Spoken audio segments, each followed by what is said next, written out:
Hey guys, this is Stu from Stuart Scale Models, and this is another book review of a book I actually purchased at Telford, and it's going to be my reference source for my up-and-coming Leopard build, which I'm due to start very soon. I just basically went past the Sam publication stand and funnily enough spotted this, and I thought, well, yeah, that's going to come in handy. I had a quick flick through it, and I'll tell you what guys, it's got some really good reference photos in it. Now admittedly the mark I'm doing is the very early production version of the Leopard, the Kampfpanzer version, which is made by Tamiya, and the vast majority of the photographs are in this book are of the Kampfpanzer version, but these are for Dutch Leopards, so I might possibly see if I can source some decals for a Dutch Leopard. I don't know. Other than that, I will stick to the actual kit that's supplied, so we will see. However, as I say, this is going to be a great source for reference material. It's actually published by a company called Trackpad Publishing, and if you want the book number, that's it there, ISBN 978-0-992-8425-0-5. Yeah, bit of a mouthful. But all the same, or second thoughts, just basically freeze frame this, and then you can get the number if you want to get hold of it on eBay or etc. As I say, I got this from Sam Publications because they had it on offer for a show price at the time, which I think was around about £10. So I didn't do too bad out of that. However, it might cost you a little bit more if you buy it on eBay. As I say, it's quite a comprehensive book. You got the illustration of one on exercise, which must have been taken in the late 60s, because that's when it actually came into service.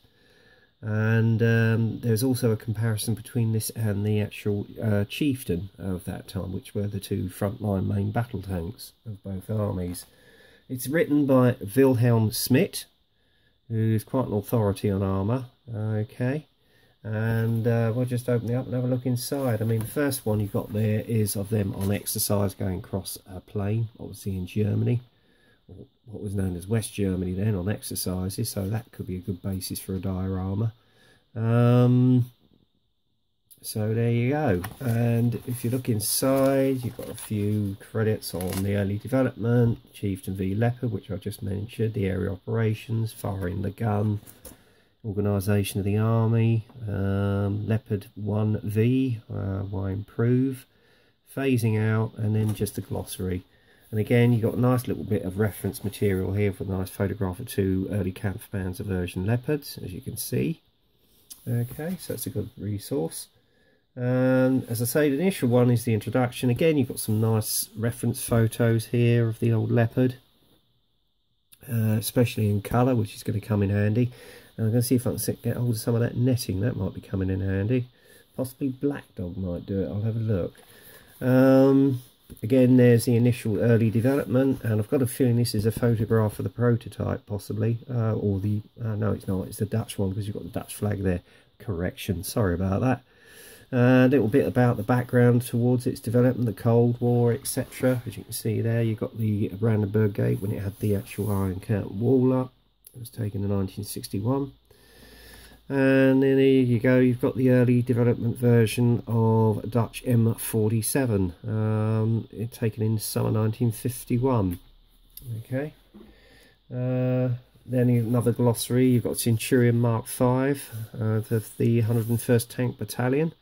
It's a pity that nobody actually does it in a British version these days in 135th. I know Tamiya did it ages ago, but as I say, the only one I've got half the pieces missing on it.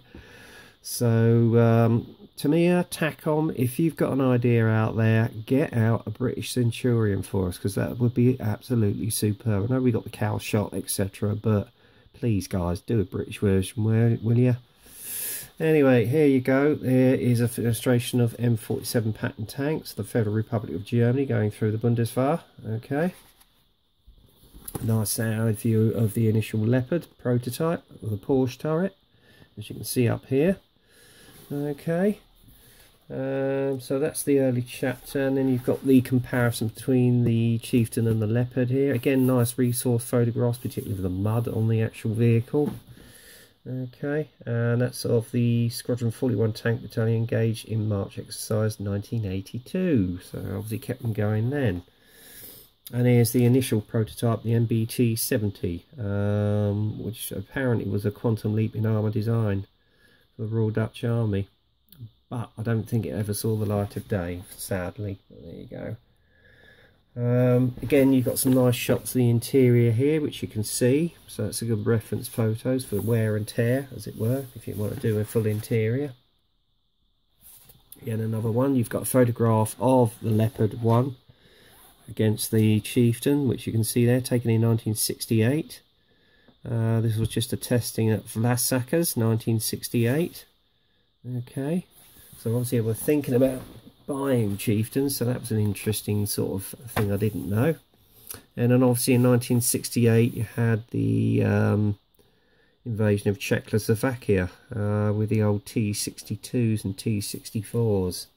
So obviously that was an emphasis on the production of this tank. And if you look at the early version, it's not dissimilar to the T-62 on the turret, so there you go. And this is one taken of the two prototypes in 68. Okay, and it says it was taken at Vlasakas on the 18th of December 1968. Parade was held for Lieutenant General E. van der Veen, who was about to leave the service. Oh, right, okay.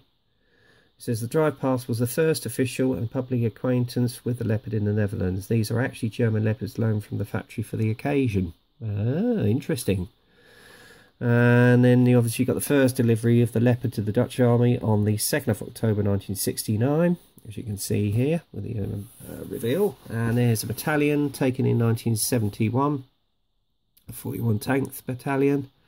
And this is a nice, interesting photograph in colour as well. So if you want some colours for the crew figures, there you go. Again, as I say, this is an awesome book. I mean, you've got some superb photographs. I mean, good basis for a diorama here as they're on exercise, churning up the earth along normal roads on a foggy morning. And then you've got some nice internal detail walk-around shots, which you can see here. So plenty of reference stuff, guys. This is an awesome book, I have to say. And there's more photographs, as you can see here. Next one is about the area of operations it was used in. Okay, loads of them on trains here being carted around. Funny enough, with steam trains at the time. Still around in 1970. That's amazing. That could be an idea as well. And there you are, typical photograph of a crew at rest, taking some rest for lunch or whatever it was at is it Amersfoort, 1979. Sorry if I didn't pronounce that right. But as I say, it is a superb book. There is plenty of reference material here. Nice colour photographs. Then obviously you've got the comparison with the T-55, which it's not dissimilar there to the T-55 actually. So if they'd gone to war, they probably could have gotten this state for them. And then the tank at the time also was a T-72. Then you're going on to the sub-variants. Which is the Genie tank, a Leopard Genie tank, which was a maintenance one. It's showing you one in action here for the construction of field fortifications, dozer blade, and the arrow were key tools. So that could be a good basis for a conversion. Okay, and then you got another one here of a Bruegel Grenade tank. I'm surprised nobody's actually brought out a model of that, but there you go. Maybe they will in time. And then obviously you got the Gepard, the anti-aircraft version, with the 35mm Oerlikon, which I've actually got on my stash. And again, this is just about the actual firing of the gun, how it was all set up with the gun sight, etc. Some superb photographs again, one of the actual tank firing, one of them on the actual range, one of an armourer loading it up. So that'd be a good basis for a dio, possibly. As I say, plenty of source material, and this is just telling you whereabouts they were based in Bergen, around about Denmark, etc. Okay, And then obviously the organisation of the battalions, etc. As you can see here. Okay. So yeah, plenty of information there, guys. And as I say, they've got some superb photographs here. Okay, and then obviously you got the Leopard 1V, where apparently it had a few problems with the early version, but they soon improved upon it, and that led into the Leopard 1 as we know there. Okay, and the last chapter is obviously of when the tank was phased out. Okay, the early Leopards were phased out in favour for the Leopard 2. Okay, and I think that was around about the mid 1980s they were eventually phased out. And here's the sad end of a 1V, which you can see here. Ended up being a target on the target range for cheetah holes or something. There you go. So there you go.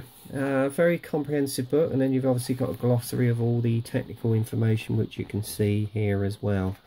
As I say, if you're a bit of a Leopard aficionado, I definitely heartily recommend, if you can source one, get one of these and put it in your stash library. So there you go. And as I say, this is going to come in handy for my forthcoming Leopard build. So if you want to go out and get one, I heartily recommend that you do. Okay. Anyway, that's it for now, guys. So until the next time, get kit crazy, happy modelling, and I'll speak to you soon.